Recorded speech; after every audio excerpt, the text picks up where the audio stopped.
اللہ رب العزت نے ہر چیزوں کے جوڑے پیدا کیے ہیں۔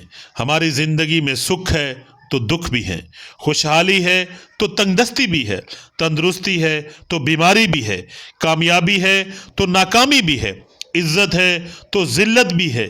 یہ چیزیں زندگی کا حصہ ہیں۔ ہر شے کے اندر اللہ رب العزت نے جوڑا پیدا کیا ہے۔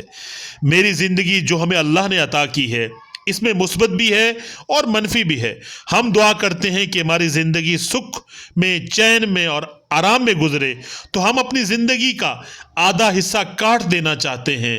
اتنے عرصے مجھے میرے اللہ نے تندرست رکھا، بیماریوں سے میری حفاظت کی۔ اگر بیماری آ گئی تو میں ہائے ہائے کیوں کروں؟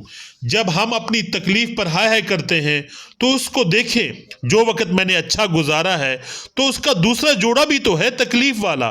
کیا یہ تکلیف والا جوڑا کوئی اور میری جگہ گزارے گا؟ یہ بھی مجھے اٹھانا ہے۔ اگر اچھے وقت میں نے مزے کیے ہیں تو برا وقت بھی میں خود بھگتوں گا اور نہیں بھگتوں گا۔